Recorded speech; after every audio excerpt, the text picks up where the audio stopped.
Afternoon, everyone. How are you? I hope you can see me, you can hear me clearly, and welcome to another Super Saturday. And we are here again with a new version of learning from life experiences, my weekly Instagram live. And first of all, I would like to apologize to you for the delay in uh, uh, starting because of some unforeseen circumstances. However, uh, uh, I am sure you will bear with me and will ensure that you have the best value for your time invested in the next 30 minutes or so. So, before I start, ask you a question as to how many of you have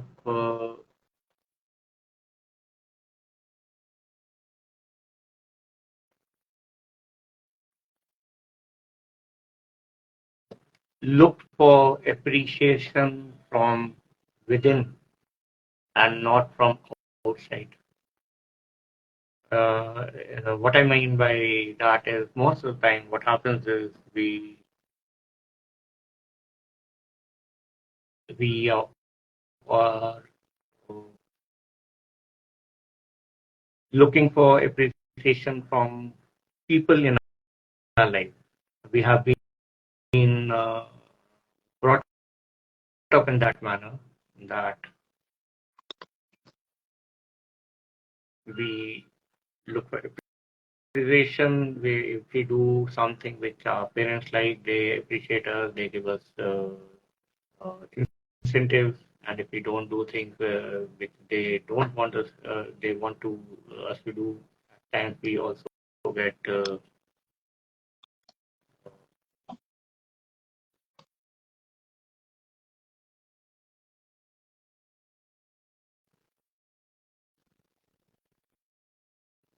get.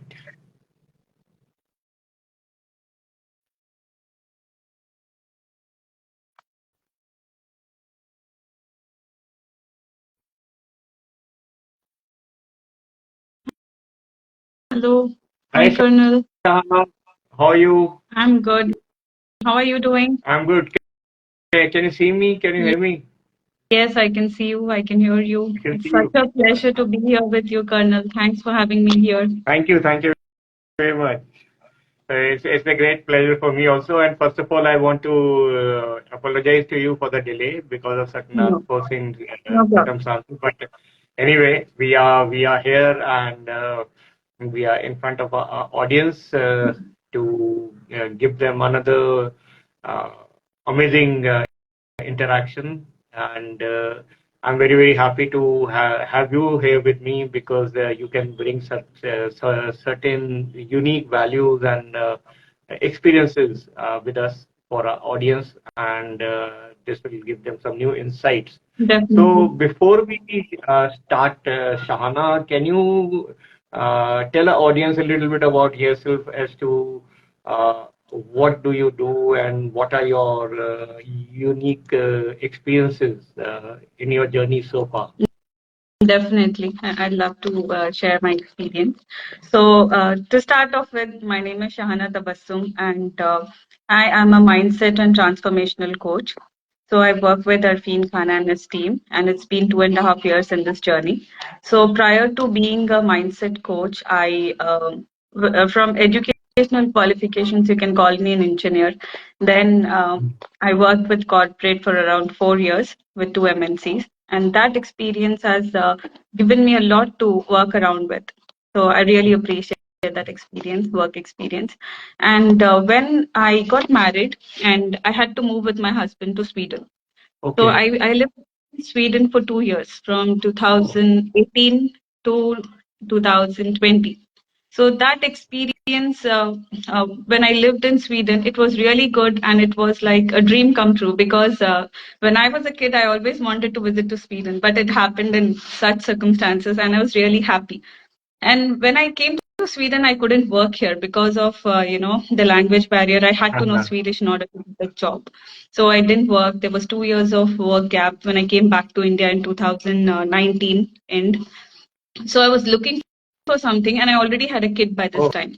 So I was really looking for something where I could work at my own time, and I could also be there for my kid. That was my main priority. So I wanted to work at the same time. I wanted to be there for my son as well. mm, So that's when I started looking for different options of what I can do. What is that I would be interested in. That's how I explored and I got into coaching, and mm. I'm so grateful for coming across that and for uh, coming across coaching, and it literally changed my life, the way I see things. So it had a huge impact on everything, I can say.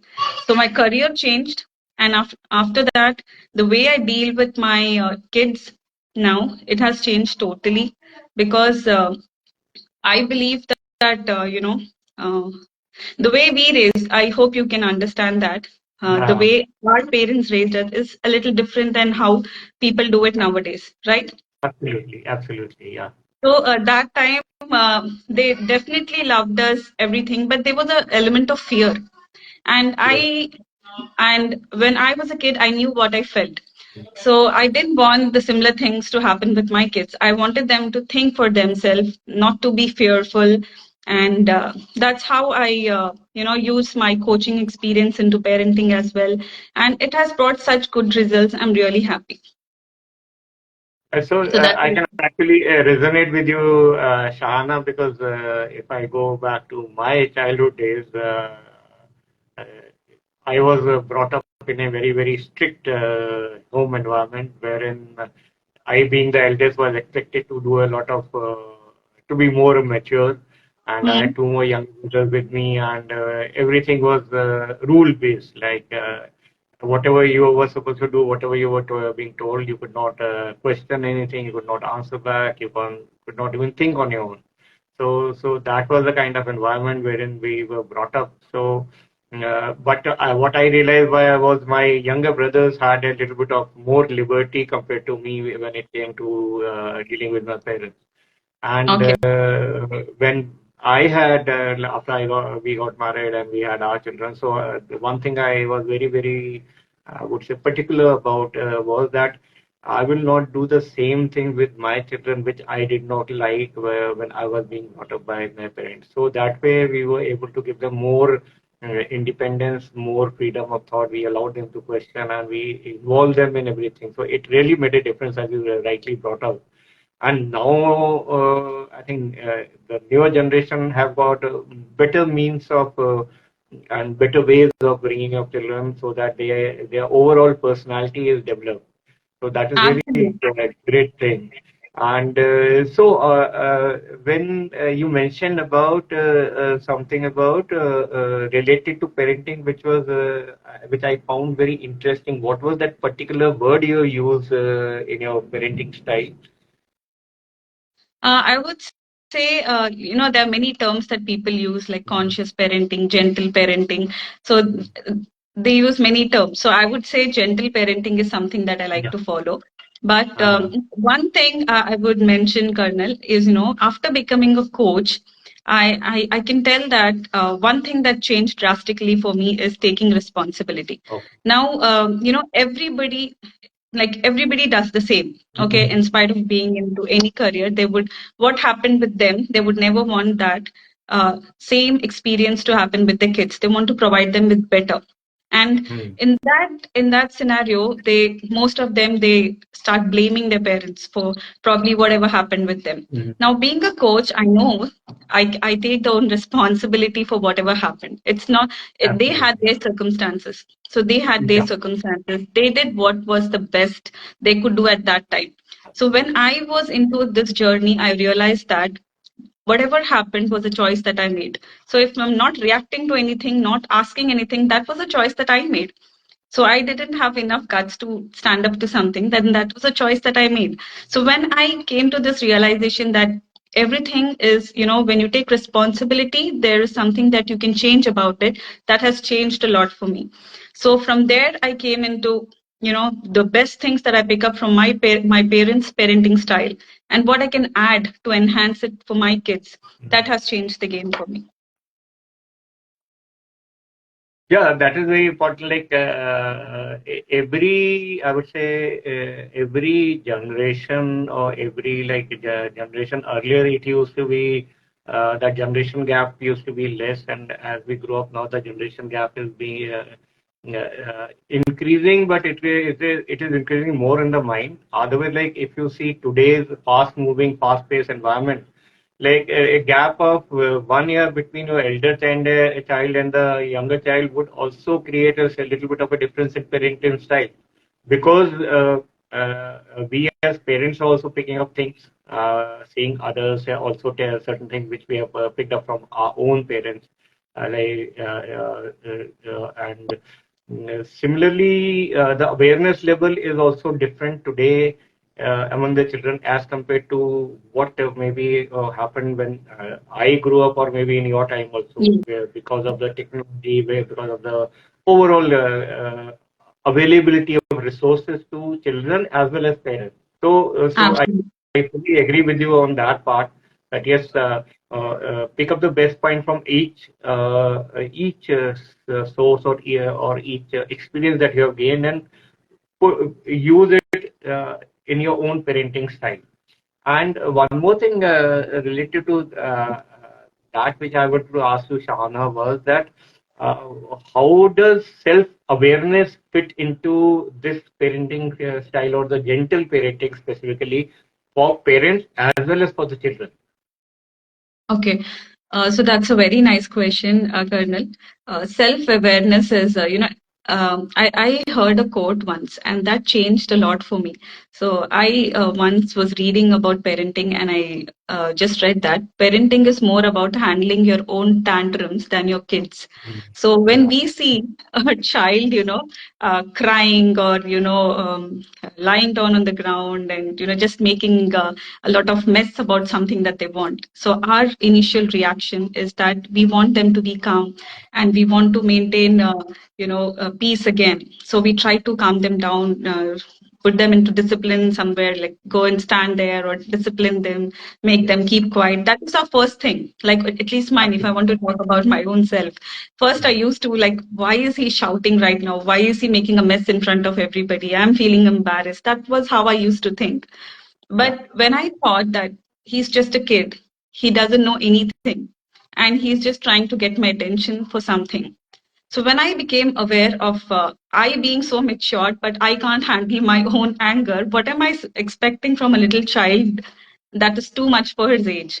So that's how being aware of your own feelings, it brings in a lot of change for the kid as well. So most of the times the kid, they just need our support for us to Mhm. be there. That's it. They can handle everything by themselves. They just want Absolutely. that little support. That, yes, I'm there for you if you need me. And during the tantrum also, you need not do anything. What I've faced with my own kids is when they're doing all that, if I'm just sitting calm there without reacting, without doing anything, it would take 5 minutes or maximum 10 minutes, and they would be normal. And they would be surprised that why is she not reacting? What's wrong with her? And then my elder son, he would come and ask me that, okay, I don't want to do this, mama. Can I get a hug? And that feels really good. So Yeah. I've Definitely. talked about this emotional regulation a lot with him, Mm. and he takes time, but then he comes back and says that, okay, I know I was shouting, but now can I get a hug? I feel better now. And that is the kind of rapport and connection I think we need to build with our kids so that they feel comfortable to come back to us at any time.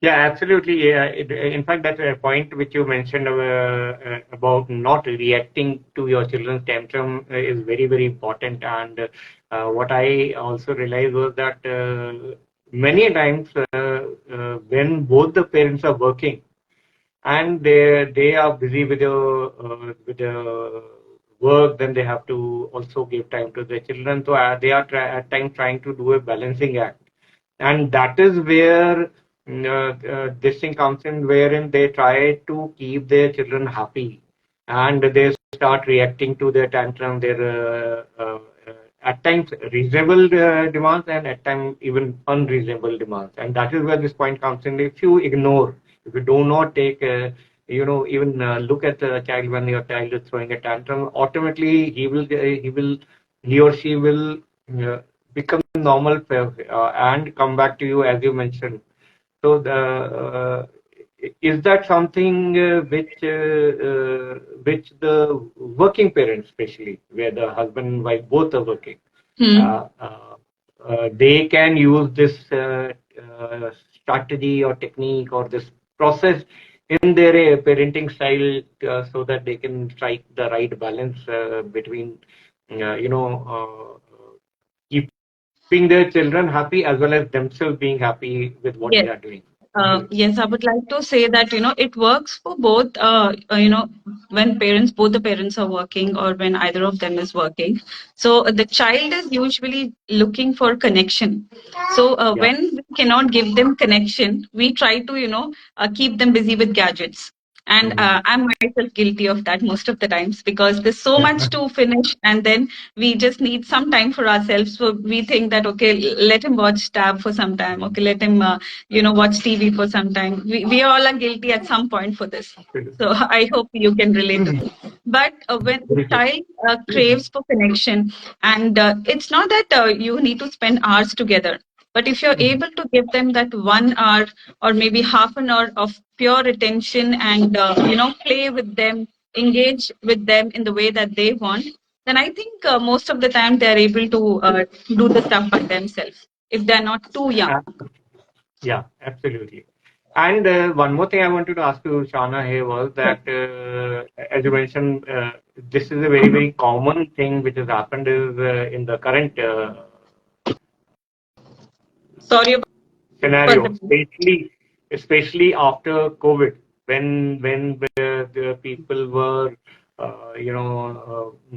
in a situation where they did not know what to do, what hit them, and suddenly they were confined in a close space with their children, with their families, and that time they had no other choice but to give more time to their children and also working like they were working from home. And as you rightly brought out, uh, we used to give them a gadget like to Yes. keep them busy so that they don't come and disturb you. So now that that phase is over, now again we are back to normal for the last 2 years, and things Yes. have improved, and the workplace pressures have also reduced in some cases, where because still many people are working from home, and children have started going to school. So, is there anything new or anything else where the parents can do so that, especially that aspect of self-awareness is built in not only for the parents but for the children? One. Secondly, connected with this also is the aspect of self-love, which also you had mentioned somewhere.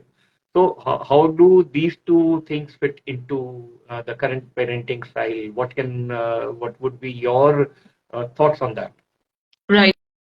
The first thing that you asked is how come self-awareness, how is self-awareness fitting into parenting and self-love as well? So, post-pandemic. And yes, to answer that, I would say that while, the coaching has given me such beautiful tools to work with, I got aware of what my own core values are. So, a person who doesn't know that, it's really difficult to work around that. So every person, they have certain things that they are consciously or maybe subconsciously giving a lot of importance to. For example, I can tell in a relationship, we find trust that is very important, and for some people it is love that needs to be expressed in certain ways for them to feel good. So similarly, everybody would have certain values that they're very close to them, and if they know about it, if they're conscious about it, then they can show that importance to the kids as well.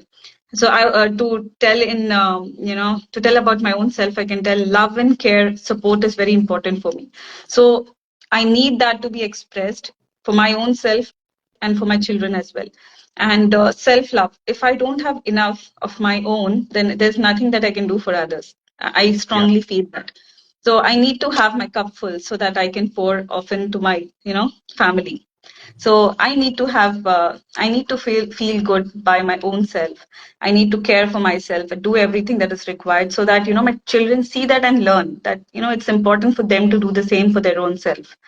And values. So love is something that I talk about a lot with my kids.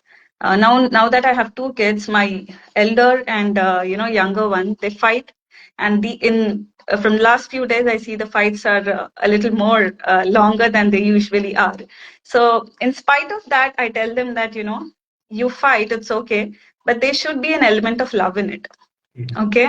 So when I tell my elder kid that, okay, I think, your brother is really naughty. He's snatching your toys. He doesn't share with you. What do we do about it? Should we, give him off to somebody? And then he becomes really cautious. He says, "There's no mama. I love him so much. No matter what, I will share my stuff with him. We can't give him to somebody."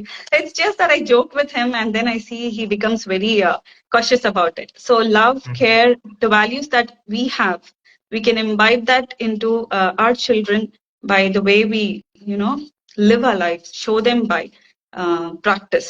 So children, they never listen to long lectures and they don't listen to you when you preach them. So if I tell Mhm. my kid, Absolutely. because do this, they would never do it. They would Mhm. never do it. So instead, I have to act and show that. So they're good at copying stuff. So if I want them to be a certain way, I need to, represent that by my own self. That's when they start doing it. Yeah, that is another very important point that you brought out, Shahana, that children are always observing us, and Yes, they will copy us in everything what we do.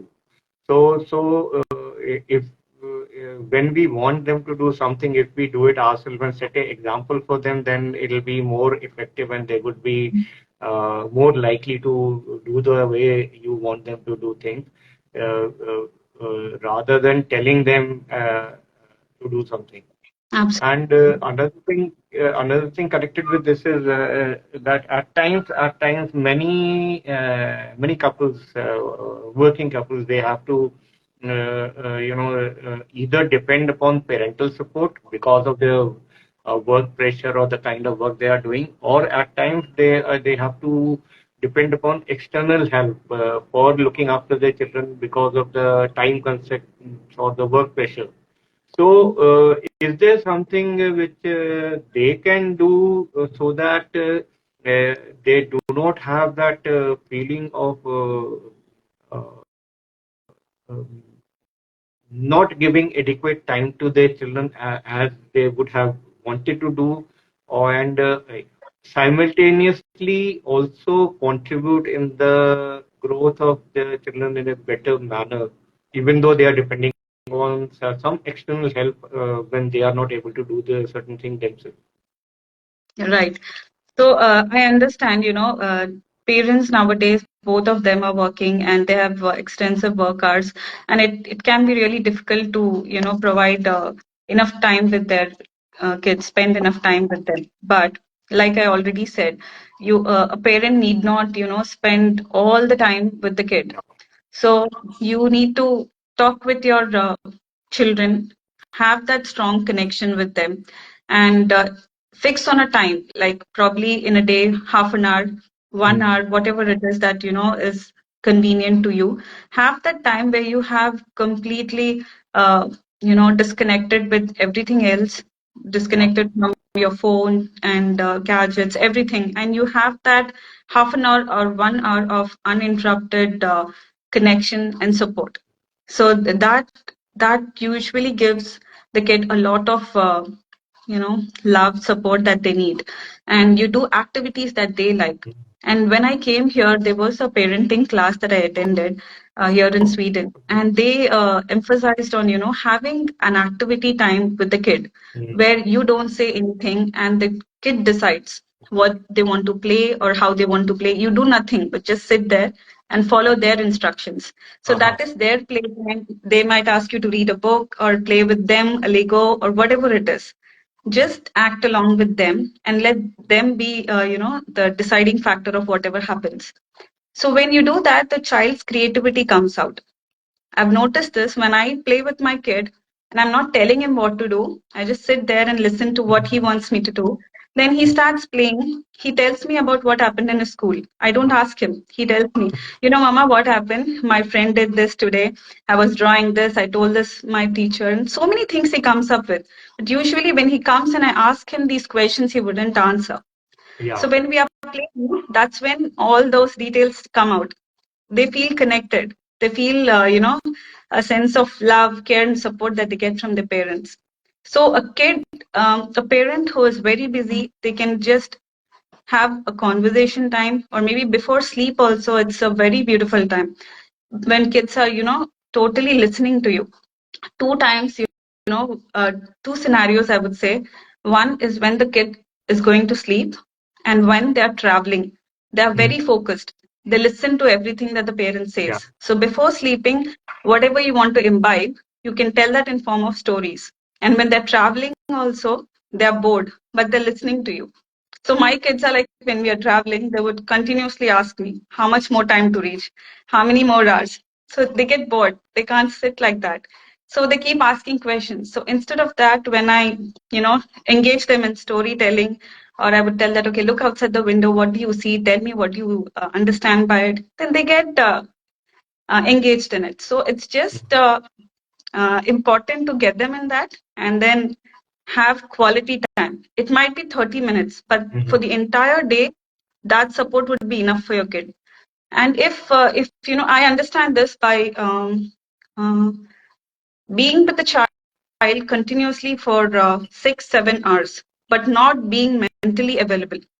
Like if Yeah. I'm sitting there, I am, cooking, and I'm telling, okay, give me some time. I will come to you. Give me some time. And then I'm with my phone busy. But I'm Mhm. there with them continually 6-8 hours in a day. And I'm not being mentally available with them. Then that is useless. They're Absolutely. still craving for my attention. But if as a Mm. working parent, they are not available with the kid, but when they come back home and they, sit there, spend quality 30 minutes, 1 hour, I think that would be sufficient for the kid.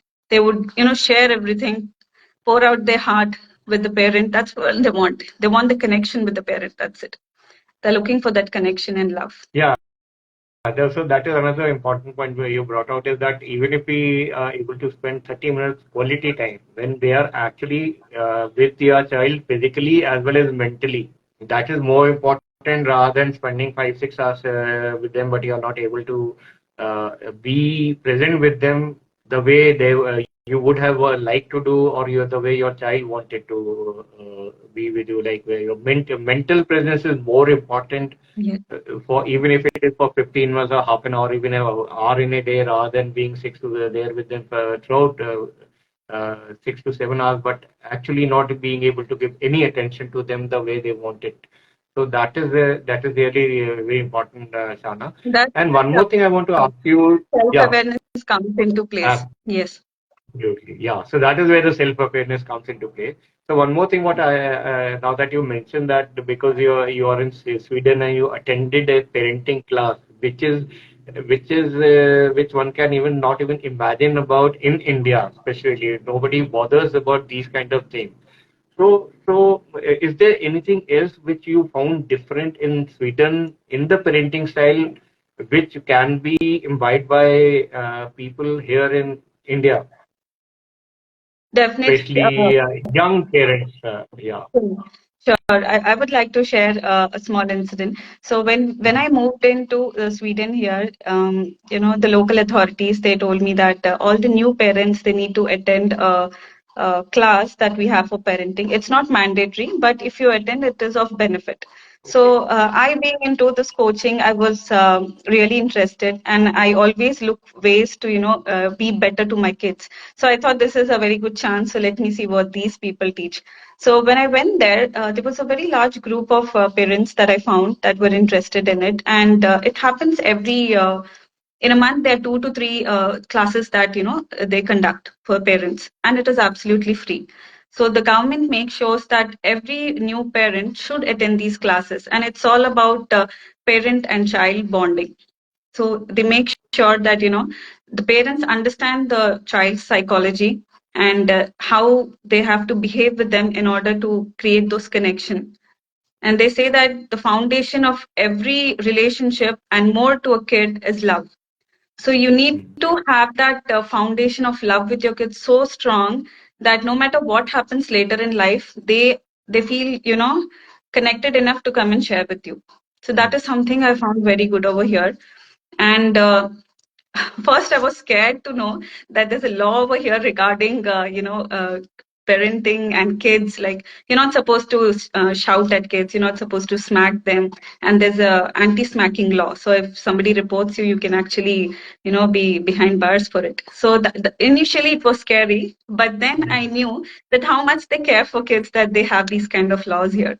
So that helps us be more aware and, you know, take care of kids in a certain way. And that's really a new insight for people, especially in India. So actually now that you have shared with us, even though we do not have these kinds of laws as of now in India, but the parents can be aware. And one thing is very important, that whatever you say to your child, at times, even if you're doing it just as a joke or in a jest, it does affect the child, because he or she doesn't know the meaning. And as you and I, being coaches, we have also learned in our system that the foundation of your child's personality starts from right from the beginning, from the day he or she is born, and the way you bring them up, the way you speak to them, the way you treat them, the way you uh, uh, behave with them, and the kind of language you use with your children, the kind of words that you use with them while interacting with them or speaking to them, whether appreciating them or even scolding them does have an impact on them, and it has a very long term impact. So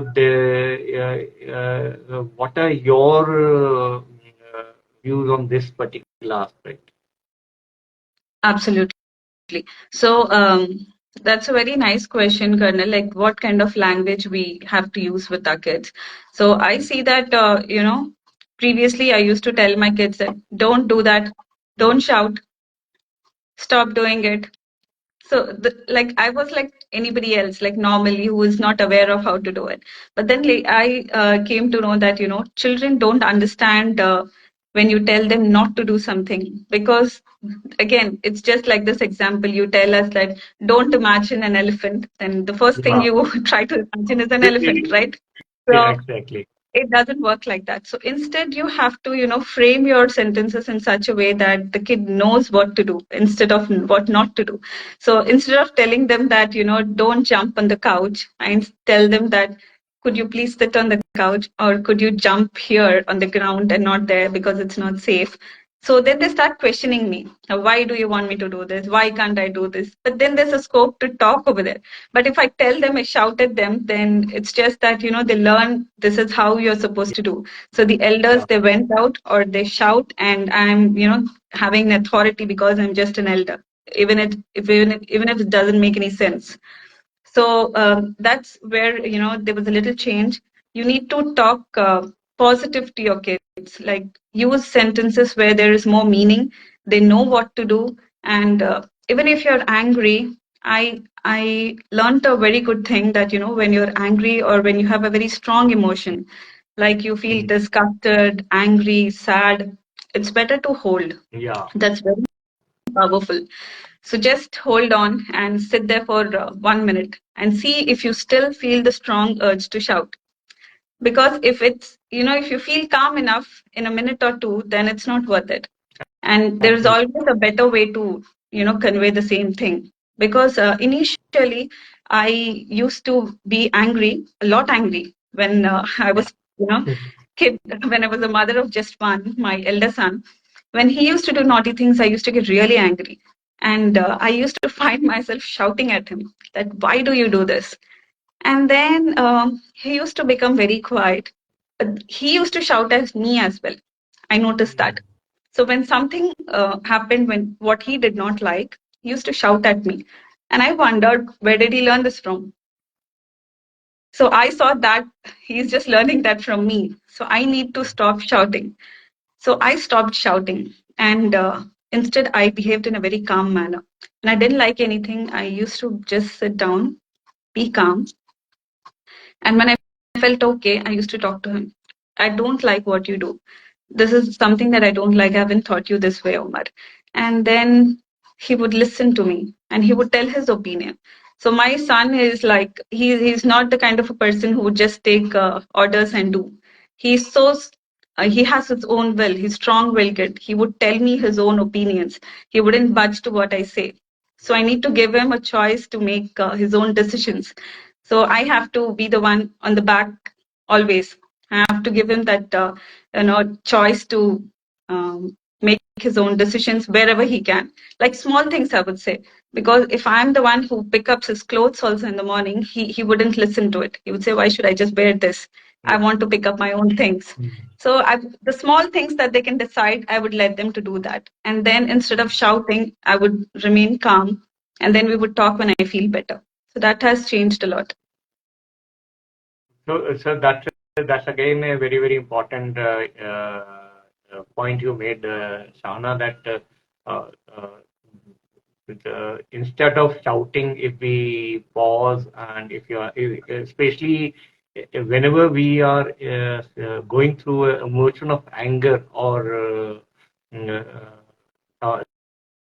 something which is making going to make us in a make us react in a manner which we may regret later. It is better to pause for a minute and then see if the emotion is still there or has it gone, and thereafter respond. So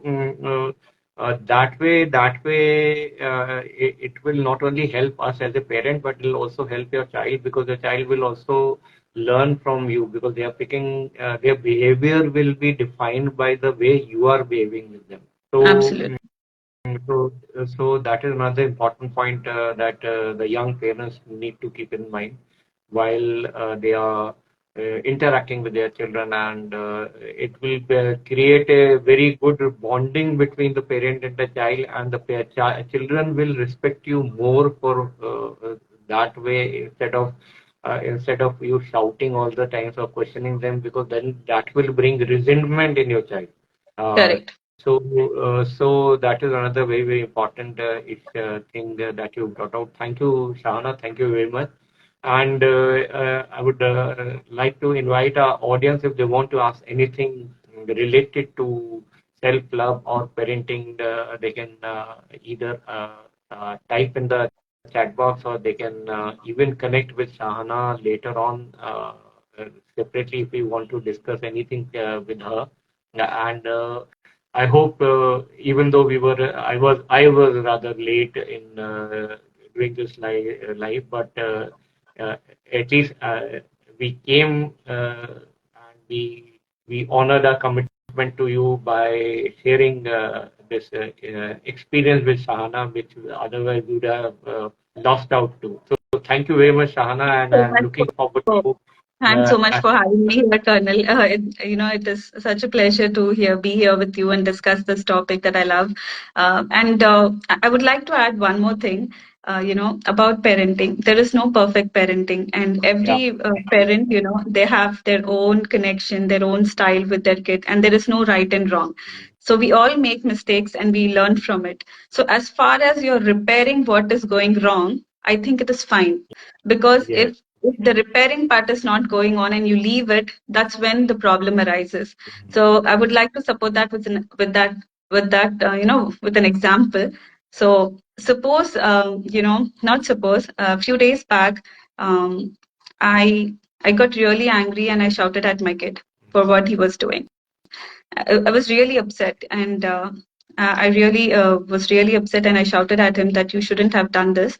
I don't like it. After shouting at him and yelling at him, I felt bad, and I kept Mm. quiet for some time. And he was really sad. He was in his room, and he didn't talk much. But if I left it like that, and then it would be a problem. So I was in this meantime, I was thinking about the incident, that what different I could have done in this to, not shout, and what could I have done different. But then I thought that, okay, it happens. Nobody is perfect, and all the time you cannot, be in this best state. Some things happen. It's okay. And it's okay. And that's when you need to, forgive yourself also for what you do. You just can't be very stern to yourself as well. So later on in the day, I spoke to him and I told him that I'm really sorry. The way I spoke to you is wrong. What you did is wrong, but the way I reacted is wrong as well. So I'm sorry, Baba. This is not what Mama should have done. I'm really sorry. Do you forgive me? And he instantly hugged me and he told that, Mama, I forgive you. I was really sad, but now I feel good. So that made me feel so comfortable.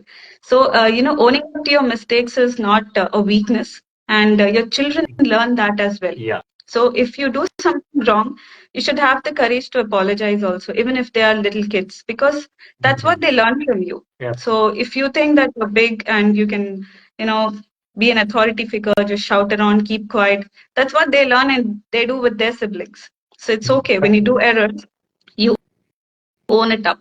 So that's what I wanted to say. And thank you so much for giving me this opportunity, Kanal. Thank you, Shana. It was a great interaction, and I'm sure our audience who's there in the live right now and who are listening to us and watching us would also have gained some very important and amazing insights from you. And we are looking forward to see you again soon in another topic. And if they want us to talk about anything in particular relating to parenting styles or relating to self-love and self-awareness, please do let us know. You can connect with either Shahana or me, and we'll be very happy to address the issues in our next live. And thank you very much, and thank you very much, Shahana, for bearing with me and for in spite of me getting delayed and you being in Sweden, still coming up and sharing your amazing insight.